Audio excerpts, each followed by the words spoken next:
네, 여러분 안녕하세요. 노하울입니다.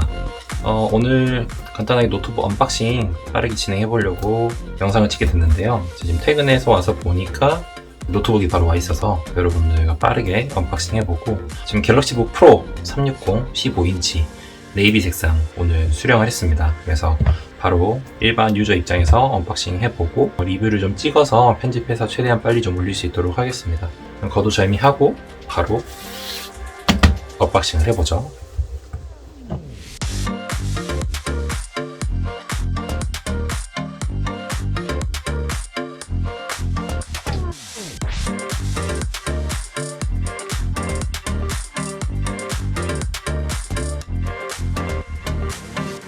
박스가 상당히 길어졌어요. 제가 삼성 노트북을 몇 번 사봤는데 항상 한 이 정도 짤뚱했었는데 이번에 왠지 모르지만 굉장히 길어졌네요. 노트북이 굉장히 긴가 봅니다. 겉면에 어떤 박스 패키징은 이쁘네요. 이 디자인이 이번 노트북이 굉장히 좀 얇다는 걸 나타내어주는 그런 디자인 강조점인 것 같습니다.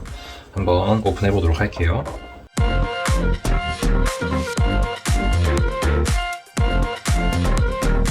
자, 노트북 본체가 먼저 있고, 그리고 바로 펜이 따로 나오네요. 노트북 본체가 있고 펜이 있고 사용 설명서, 그리고 설명서 밑에는 젠더가 있습니다.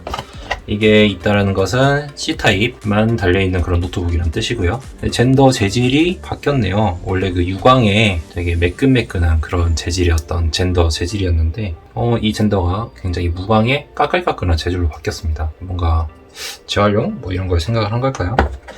얘도 보시면 얘도 바뀌었네요. 얘도 무광에 까끌까끌한 재질로 여기 위에 헤드 부분까지 전부 다 대체가 되었습니다. USB-C 타입에서 HDMI 단지를 뽑아주는 그런 젠더고요. 그 다음에 C 타입 케이블 제공을 해주고 있고, 길이는 많이 길어 보이진 않는 그런 케이블입니다. 그래도 적당히 쓰기 괜찮은 정도의 길이를 제공해주고 있네요. 삼성이나 LG에서 이렇게 케이블, 분리형 케이블로 이렇게 제공을 해주는 건 되게 좋은 것 같아요. LG 같은 경우에는 일체형이어서 접지도 안 되죠. 충전기 면에서 좀 아쉬움이 있는데, 이번에 되게 노트북만큼이나 이슈가 된 바로 이 겐 충전기입니다. 이게 지금 제 손바닥이랑 비교를 해보면 한 이 정도 사이즈로 굉장히 좀 작은 걸 보실 수 있는데요. 그동안 저희가 이제 겐 충전기 많이 사셨죠? 이게 굉장히 작은 부피를 차지하면서도 고출력의 충전을 제공하는 제품들이었는데, 메이저 회사에서는 그동안 만들지 않다가 이번 삼성에서 이 갤럭시북 프로 출시하면서 이 충전기를 출시를 한 것 같습니다. 별도로 구매가 가능하실 거예요. 그리고 이게 되게 좋은 게 분리형입니다. 그러니까 그 기존의 어떤 일체형이 아니라 이렇게 C타입 데이터 전송용으로도 쓰면서 꼽아서도 이렇게 이제 할 수 있고, 그리고 같이 판매되지 않을 거예요. 아마 이게 충전기만 판매를 한다고 했을 때, 얘만 사면은 뭐 집에 PD 충전기 이미 쓰시고 계신 분들은 좋은 케이블들을 많이 갖고 계시기 때문에 케이블을 굳이 가격을 주고 사실 필요 없이 충전기만 구매하시면 되고, 무엇보다 이 보시면 접지가 되어 있죠. 그래서 이 접지 플러그를 하면서 이렇게 심플한 구성을 가진 역대급으로 작은 그런 충전기 같습니다. 65W짜리 PD 충전기.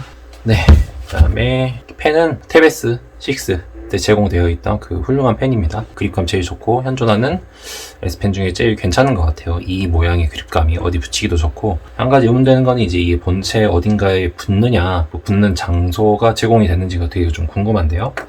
자, 일단 본체를 한번 열어볼게요.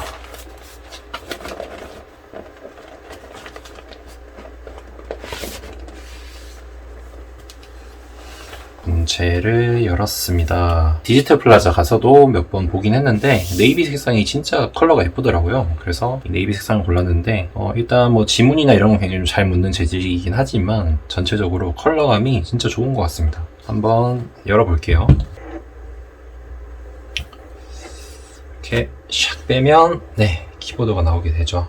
이번에 전체적으로 갤럭시북 시리즈가 이 이제 회전형 노트북 같은 경우에 예전에 노트북 펜 시리즈부터 시작이 됐죠. 그래서 이게 회전하는 거가 거의 진짜 이게 격세지감을 느끼는 게, 처음에 삼성에서 노트북 펜 시리즈 발표를 했을 때 그때가 은색으로 돼 있었고 되게 가벼운 모델 나오기 전 모델이 13인치 모델이 1.3kg대 정도 됐었거든요. 그런데 이 모델이 벌써 15.6인치 사이즈인데 1.39kg, 물론 1.4kg에 가깝긴 하지만 어쨌든 거의 비슷한 무게가 되어가고 있다는 점에서 이게 세월이 진짜 무색함을 느끼고, 일단은 이 노트북의 어떤 가장 큰 특징이라고 한다면 바로 이 두께가 되겠죠. 두께 보이시나요?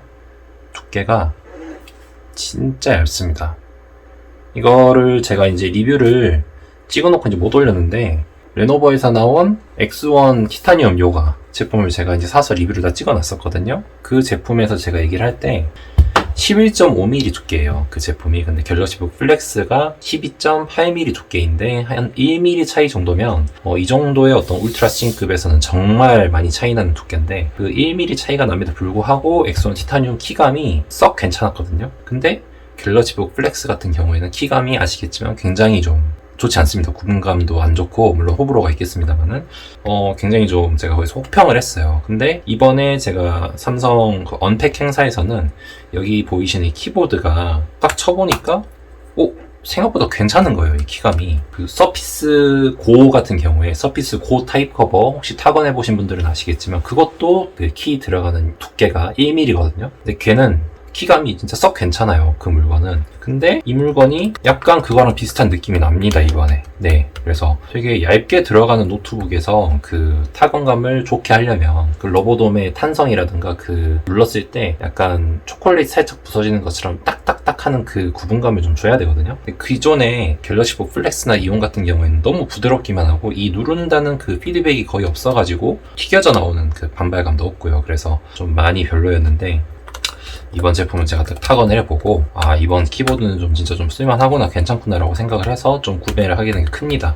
그럼에도 불구하고 어떤 1.5mm 패드라든지 HP 쪽의 그 타건감, 그러니까 조금 더 깊게 들어가는 타건감을 선호하시는 분들은 아직 적응하기 좀 힘드실 수도 있어요. 이거는 굉장히 좀 가볍게 타건을 하면서 구분감이 이제 존재하는 어떤 사무용에 좀 기반한 그런 이제 타건이고, 그 다음에 또 눈에 띄는 게 여기 보이시는 지문인식, 전원 버튼이랑 이제 합쳐져 있는 그런 지문인식 버튼, 뭐 델의 XPS 시리즈라든지 다 이런 디자인을 취하고 있죠. 그래서 전원을 딱 누르게 되면은 전원도 들어오고, 바로 아마 그런 기능이 들어가 있을 거예요. 전원을 누르는 순간에 지문이 내가 인식이 돼서 별도로 윈도우 로그인 창에서 한 번 더 지문을 눌러서 로그인 하지 않아도 처음에 누른 원터치만으로도 로그인이 되는 기능이 아마 있을 겁니다. 요즘에 웬만하면 노트북에 그걸 넣어주기 때문에 굉장히 편하거든요. 코로나 시대이기 때문에 안면 인식보다는 마스크를 쓰고서 또 근무를 하신다면 이 지문 인식이 좀 더 유용한 경우가 많죠. 지문 인식이 쪽으로 옮겨가면서 결과적으로 드디어 오른쪽 시프트 키 돌아왔습니다. 거의 뭐 절반 가량을 지문 인식기가 다 잡아먹는 그런 흉측한 디자인이었는데, 이번에 지문 인식이 쪽으로 오면서 드디어 이 시프트 키가 돌아왔어요. 터치패드는 거의 뭐 이제 맥북급을 연상할 정도로 크기가 정말 커졌는데, 사실 저는 그만 커져도 된다고 생각을 하거든요. 왜냐면은 15.6인치 같은 경우에, 국내 모델 같은 경우에는 이쪽에 넘버 패드를 넣기 때문에 이 터치 패드가 너무 커지게 되면은 오른쪽 palm 이쪽이 터치에 좀 닿습니다. 약간 이 이물감이 있는데, 그램 16 혹은 뭐 그램 360, 16 같은 경우에 이 터치 패드 위치가 지금 삼성도 보면은 왼쪽으로 좀 치우쳐 있는 거 볼 수 있는 게, 이게 굉장히 좀 디자인이 잘한 거예요. 여기 욕심 같아서는 이 부분도 좀 날려버리고 싶은데, 약간 한영키 기준으로 해서 이렇게 좀 내려온다거나, 더 좋게는 약간 이런 스페이스바까지만 터치패드가 있는 게 가장 간섭이 없긴 하거든요.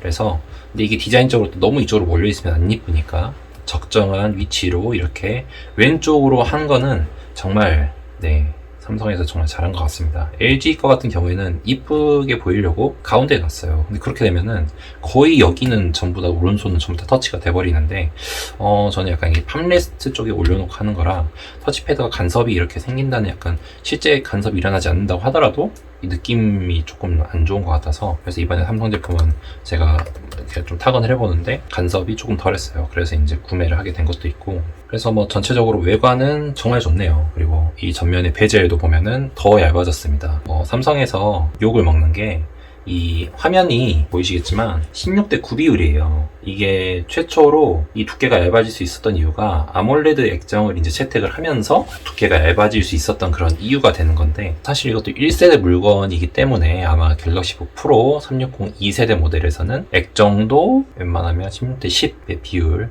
맞춰서 16인치로 나온다든지, 아니면은 해상도 자체도 QHD 이런 좀 조금은 더 고해상도의 아몰레드 액정이 이제 양산이 되면은 넣어주지 않을까 그렇게 생각 생각을 합니다. 뭐 지금도 아몰레드 액정이 그렇게 막 없는 게 아니에요. 뭐 HP 쪽 가보면은 3000에 2000 해상도인 아몰레드 액정도 존재를 하거든요. 그러니까 못 만드는 건 아닐 텐데 청색 소자의 입자도 굉장히 좀 크게 만들고 해서 아몰레드 특유의 그 청색 소자 수명이 좀 짧죠. 그래서 버닝 현상이 우려가 돼서 이 아몰레드 액정을 안심시키기 위해서 실제 수명을 좀 늘리기 위해서 청색 소자의 크기를 굉장히 크게 가져가는 액정을 썼다고 합니다. 1세대 제품이니만큼 그렇게 좀 넘어가고 아마 2세대 때 좀 나올 것 같아요. 일단 전반적인 첫인상은 만족스럽지만 실제 받아보니까 더 만족스럽네요. 얇은 노트북이 그립감이 괜찮습니다. 휴대성이. 그러니까 실제 이 무게가 1.39kg면은 그렇게 막 가벼운 무게는 아니거든요. 얘가 그램 16하고도 얘보다 액정 사이즈가 더 크단 말이죠. 16인치고 얘는 15.6인치이기 때문에 1400g 초반대니까. 근데 그램 360은 두께가 17mm 정도 되기 때문에 12mm가 살짝 못 미치는 거에 비해서 5mm나 차이가 나죠. 그 정도의 두께 차이가